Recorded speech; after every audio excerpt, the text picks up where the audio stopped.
نحمده ونصلي ونسلم على رسوله الكريم اما بعد فاعوذ بالله من الشيطان الرجيم بسم الله الرحمن الرحيم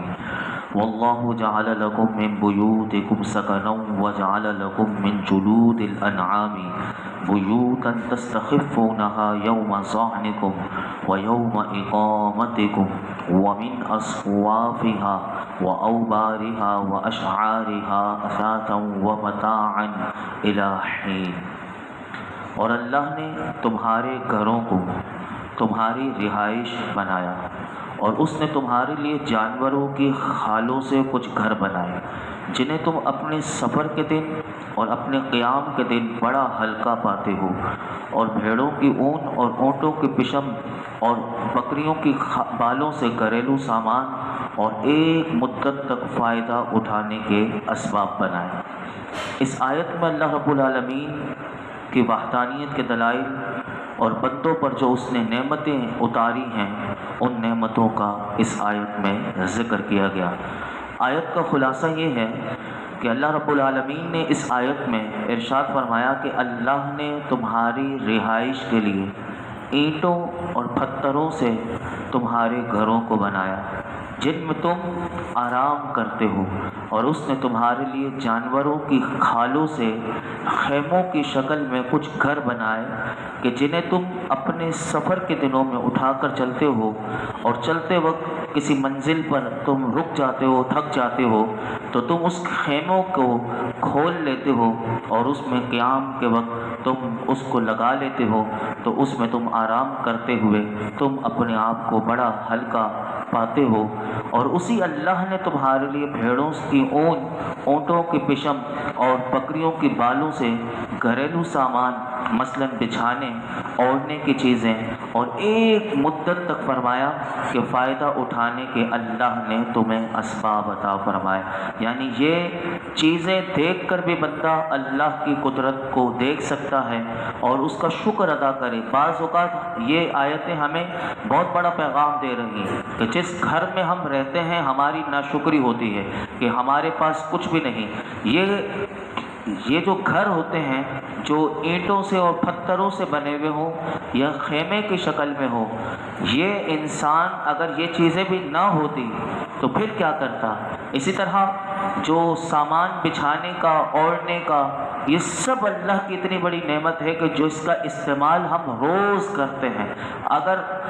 اس کے باوجود بھی اگر ہم شکر نہ کریں تو ہم کتنے بڑے ناشکرے ہوئے۔ اگلی آیت جو آ رہی ہے وہ یہی بتائے گی کہ یہ چیزیں جو تمہیں اللہ نے دی تو یہ کیا کرتی ہیں۔ یعنی یہ گھر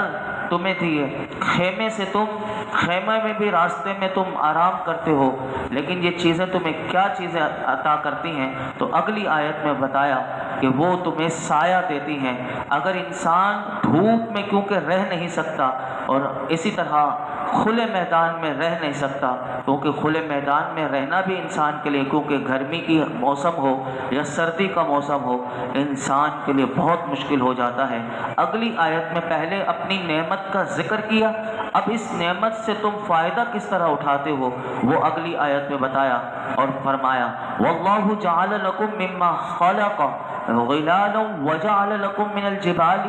اکنانا وجعل لکم سرابیل تقیکم الحر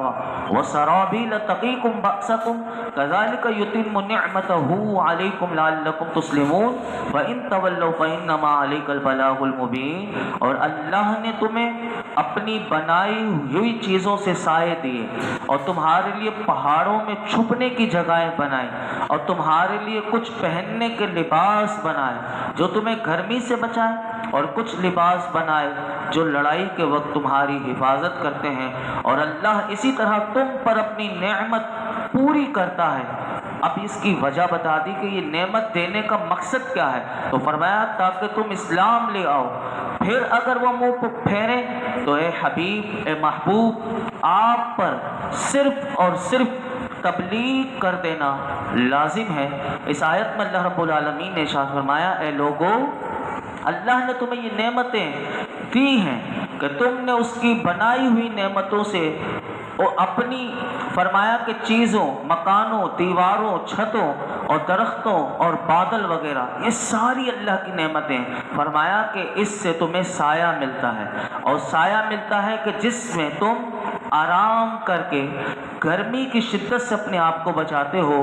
اور فرمایا تمہارے لیے، کیونکہ پہلے لوگ پہاڑوں میں چلے جایا کرتے تھے اور ان پہاڑوں میں بھی وہ سردی سے اپنے آپ کو بچایا کرتے تھے، تو فرمایا تمہارے لیے پہاڑوں میں غار وغیرہ چھپنے کی جگہیں بنائی تاکہ امیر ہو یا غریب ہو، فرمایا کہ سب اس میں آرام کر سکیں۔ اور پھر دیکھو کہ تمہارے اوپر میں نے ایک اور نعمت بھی کی کہ تمہیں تمہارے پہننے کے لیے کچھ لباس بھی عطا کی، گرمی کے لباس بھی دیا، سردی کا بھی لباس دیا، فرمایا کہ تم اسے پہن کر کبھی گرمی میں پہنتے ہو تو تم اپنے آپ کو ہلکے پھلکے پاتے ہو، اور سردی کے لباس پہن کر تم سردی سے اپنے آپ کو بچاتے ہو۔ اور فرمایا کچھ لباس وہ بھی ہیں کہ جسے تم زرہ اور بازو بند وغیرہ ایسے بنائے کہ وہ لباس ایسے ہیں کہ جو تمہیں لڑائی کے وقت کام آتے ہیں اور وہ لڑائی میں تمہاری جان کی حفاظت کرتے ہیں، فرمایا کہ یہ تیر سے، تلوار سے، نیزے وغیرہ سے وہ لباس جب تم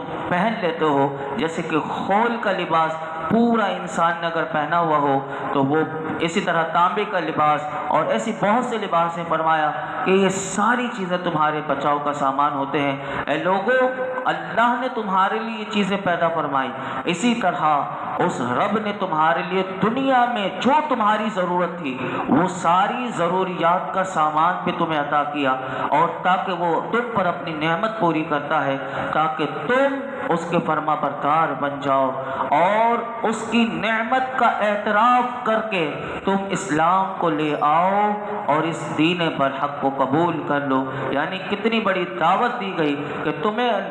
دیگر دلائل سمجھ میں نہیں آتے، لیکن اس دلائل سے ہی تم سمجھ جاؤ کہ کوئی ہے ہستی کہ جو تمہیں یہ ساری چیزیں دے رہی ہے، لیکن اس کے باوجود بھی تم اسلام قبول نہیں کرتے اور تم حق سے منہ موڑتے ہو۔ تو فرمایا محبوب، اگر آپ نے انہیں سب کچھ یہ بتا دیا، دین کا پیغام انہیں پہنچا دیا، لیکن اس کے باوجود بھی اگر یہ کفار مکہ ایمان لانے میں اور آپ کی تصدیق کرنے میں آپ سے اعراض کریں، منہ پھیر لیں، اور یہ چاہتے ہیں کہ یہ اپنے کفر پر جمے رہیں، تو محبوب آپ غمزدہ نہ ہو۔ آپ کا مشن، آپ کا مقصد، آپ کو بھیجنے کا مقصد یہ ہے کہ صرف اور صرف آپ انہیں تبلیغ کر دیں۔ تبلیغ کر دینا آپ کا کام ہے، اور جب آپ نے ان تک اللہ کا پیغام پہنچا دیا، آپ کا کام پورا ہو چکا، اور اب نہ ماننے والوں کا وبال ان کی گردن پر ہے، اور جو نہیں مانتے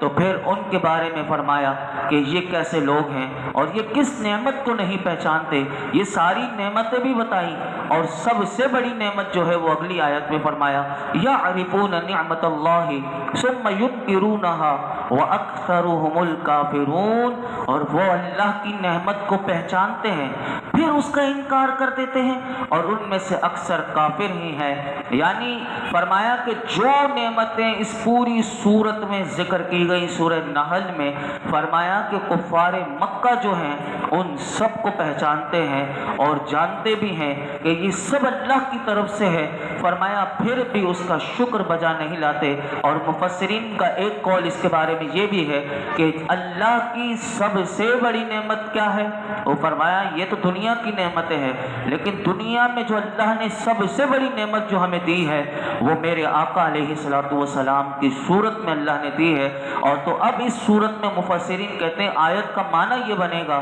کہ وہ حضور کو پہچانتے ہیں، سمجھتے ہیں کہ آپ کا وجود اللہ کی بہت بڑی نعمت ہے، لیکن اس کے باوجود بھی فرمایا پھر بھی اس نعمت کا وہ انکار کر دیتے ہیں اور آپ پر ایمان نہیں لاتے، اور اسی طرح ان میں سے اکثر کافر ہی ہیں اور وہ دین اسلام کو قبول نہیں کرتے۔ لیکن نہیں کرتے، اب قیامت کے دن کیا ہوگا ان کے بارے میں فرمایا وَيَوْمَ نَبْعَثُ مِن كُلِّ أُمَّةٍ شَهِيدًا ثُمَّ لَا يُؤْذَنُ لِلَّذِينَ كَفَرُوا وَلَا هُمْ يُسْتَعْتَبُونَ، اور یاد کرو جس دن ہم ہر امت میں سے ایک گواہ اٹھائیں گے، پھر کافروں کو اجازت نہیں دی جائے گی اور نہ ان سے رجوع کرنا طلب کیا جائے گا۔ اس آیت میں اللہ رب العالمین نے فرمایا کہ جب قیامت کے دن ہم ہر امت میں سے ایک گواہ اٹھا لائیں گے کہ جو ان کی تصدیق اور تکذیب اور ایمان اور کفر پر گواہی دے گا، اور یہ گواہ کون ہوں گے؟ تو مفسرین نے فرمایا یہ گواہ انبیاء کرام ہوں گے، اور پھر کافروں کو معذرت کرنے یا کسی کلام کی یا دنیا میں انہیں دوبارہ وہ تمنا کریں گے قیامت کے دن کہ ہمیں لوٹا دیا جائے، اور فرمایا کہ اس دن ان کی کوئی بات نہ سنی جائے گی، اور اس دن انہیں اس بات کا مکلف کیا جائے گا، اور کہ نہ اس بات کا مکلف کیا جائے گا کہ وہ اپنے رب کو آج راضی کر لیں، کیونکہ آخرت کا میدان وہ ہے کہ جہاں عمل کرنے کی جگہ نہیں ہوگی۔ دنیا یہ عمل کرنے کی جگہ ہے، آخرت میں پھر کوئی چاہے گا کہ میں اپنے رب کو راضی کر لوں، تو کہا تمہیں اس بات کی کوئی اجازت نہیں ہوگی۔ اگر رب کو راضی کرنا ہے تو اس دنیا میں راضی کر لو، عمل کرنا ہے تو اس دنیا میں کر لو، آخرت میں کوئی تمہیں عمل کرنے کی اجازت نہیں ہوگی۔ فرمایا وَإِذَا رَأَى الَّذِينَ ظَلَمُوا الْعَذَابَ فَلَا يُخَفَّفُ عَنْهُمْ وَلَا هُمْ يُنظَرُونَ، اور ظلم کرنے والے جب عذاب دیکھیں گے تو ان سے نہ عذاب ہلکا کیا جائے گا اور نہ ہی انہیں مہلت دی جائے گی۔ یعنی اے محبوب، آپ کو جھٹلانے والے، آپ کی نبوت کا انکار کرنے والے، اور وہ لوگ جو آپ کی قوم کی روش اختیار کیے ہوئے ہیں، جب وہ عذاب دیکھیں گے تو کوئی چیز انہیں اللہ کے عذاب سے نجات نہ دے سکے گی، کہ کیونکہ انہیں نہ کلام کرنے کی اجازت ہوگی، نہ عذر پیش کرنے کی اجازت ہوگی، اور نہ ان سے عذاب ہلکا کیا جائے گا، نہ انہیں مہلت دی جائے گی، کیونکہ توبہ کا وقت ختم ہو چکا، اور صرف محشر کا میدان اعمال کی جزا انہیں ملے گی۔ وَإِذَا رَأَى الَّذِينَ أَشْرَكُوا قَالُوا رَبَّنَا هَؤُلَاءِ شُرَكَاؤُنَا الَّذِينَ كُنَّا نَدْعُو مِن دُونِكَ فَأَلْقَوْا إِلَيْهِمُ الْقَوْلَ إِنَّكُمْ لَكَاذِبُونَ، اور مشرک جب اپنے شریکوں کو دیکھیں گے تو کہیں گے اے ہمارے رب، یہ ہمارے وہ شریک ہیں کہ جن کی ہم تیرے سوا عبادت کیا کرتے تھے، تو وہ ان کی طرف اپنی بات پھینک دیں گے کہ بے شک تم جھوٹے ہو۔ قیامت کے دن اللہ ان شریکوں کو بھی دکھائے گا، یعنی جس نے جس کی عبادت کی ہوگی، مندر بنا کر، بت بنا کر، جو بھی اس نے پتھر بنا کر جس کو اپنا خدا بنایا ہوگا، انہیں دکھایا جائے گا۔ یہ آیت میں یہ بتایا کہ جب وہ اس کو دیکھیں گے فوراً اللہ کی بارگاہ میں کہیں گے یہ وہ لوگ، یہ اس کی وجہ سے مالک ہم تیری عبادت کیا کرتے تھے، یہ ہیں وہ ہمارے شریک کہ جن کو ہم تیرے ساتھ عبادت میں شریک کیا کرتے تھے۔ وہ ان کو گویا کہ قیامت کے دن زبان دے دی جائے گی، اور وہ ان کے سامنے یہ کہیں گے کہ اے مشرکو، تم بے شک جھوٹے ہو، اور ہم نے کبھی بھی تمہیں اپنی عبادت کی دعوت نہیں دی تھی۔ یعنی دیکھیے کہ کس طرح اللہ رب العالمین قیامت کے دن ان کی حقیقت کا پورا پردہ چاک کر دیا جائے گا، یعنی جس لحاظ سے یہ چھپنا چاہیں گے یہ بچ نہیں سکیں گے۔ ان مورتیوں کو بھی، ان بتوں کو بھی اللہ زبان دے دے گا، اور وہ ان کے سامنے کہیں گے کہ تم جھوٹے ہو۔ تو پھر کیا ہوگا؟ وَأَلْقَوْا إِلَى اللَّهِ يَوْمَئِذٍ السَّلَامَ وَضَلَّ عَنْهُمْ مَا كَانُوا يَفْتَرُونَ، اور وہ مشرک اس دن اللہ کی طرف صلح کی پیشکش کریں گے، اور ان کی خود ساختہ باتیں ان سے گم ہو جائیں گی۔ مشرکین دنیا میں اللہ کی اطاعت اور فرما برداری سے منہ موڑتے رہے، جبکہ قیامت کے دن جب یہ ان کے بنائے ہوئے جس کو پوجا کرتے تھے، وہ جب یہ کہیں گے کہ تم جھوٹے ہو،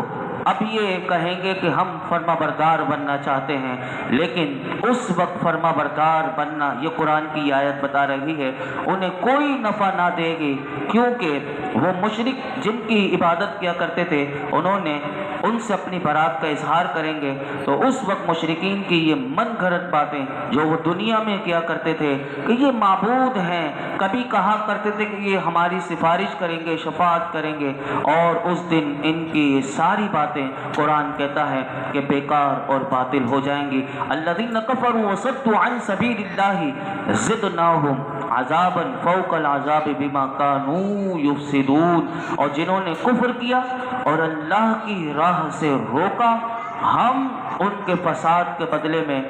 عذاب پر عذاب کا اضافہ کر دیں گے۔ اس آیت میں اللہ نے ارشاد فرمایا کہ محبوب، جن لوگوں نے دنیا میں مجھے نہ مانا، آپ کی نبوت کو نہ مانا، اور جو آپ اپنے رب کی طرف سے یہ قرآن لائے تھے، دین لائے تھے، اسے جھٹلایا، اور انہوں نے خود تو نہ مانا، لیکن ان کا ڈبل جرم یہ ہے کہ خود بھی نہیں مانتے تھے اور دوسروں کو بھی روکا کرتے تھے، اور دوسروں کو روک کر انہوں نے ان کو بھی ایمان لانے سے روکا۔ قیامت کے دن ہم انہیں اس عذاب سے زیادہ عذاب دیں گے کہ جس کی وجہ سے وہ اپنے کفر کے حقدار ہوئے۔ انہیں دگنا عذاب اس لیے ہوگا کہ یہ دنیا میں بھی خود بھی اللہ کی نافرمانی کرتے رہے اور دوسرے لوگوں کو بھی تیار کرتے رہے کہ وہ اللہ کی نافرمانی کریں۔ اس آیت سے ان تمام لوگوں کے لیے پیغام ہے اور ہم سب کے لیے بھی یہ پیغام ہے کہ گمراہی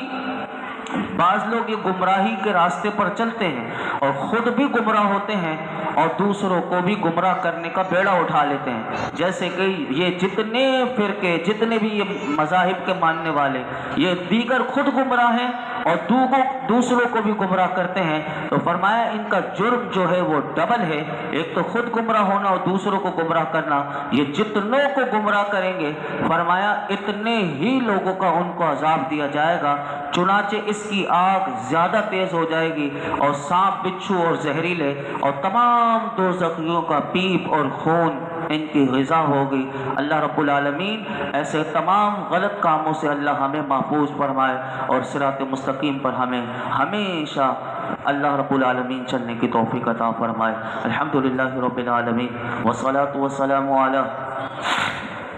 سید الانبیاء والمرسلین وعلی آلہ واصحابہ اجمعین۔ یا اللہ پاک جو کچھ ہم نے سنایا اس میں کوئی غلطی کوتاہی ہو معاف فرما، اپنی بارگاہ میں قبول فرما۔ رب کریم قرآن حکیم کا فیضان عطا فرما، قرآن حکیم کا قدردان بنا دے۔ رب کریم قرآن پاک کی جو تعلیمات ہم سن رہے ہیں مولا کریم ہر قسم کے کفر شرک سے مولا کریم ہم تیری پناہ مانگتے، ہمیں اپنی پناہ عطا فرما یا رب العالمین۔ ہر قسم کی گمراہی سے محفوظ فرما، بدبختی سے، شقاوت سے، زوال نعمت سے محفوظ فرما، شکر گزار بنا دے۔ رب کریم اسی صراط مستقیم پر ہمیشہ گامزن رہنے کی توفیق عطا فرما، اس پیارے دین اسلام پر ہمیں زندگی عطا فرما اور خاتمہ بالخیر فرما۔ آج تک جتنی دعائیں کی ہیں آئندہ کریں گے سب دعاؤں کو قبول فرما۔ اس درس قرآن میں جتنے حاضرین موجود ہیں میرے مولا جس کے دل میں جو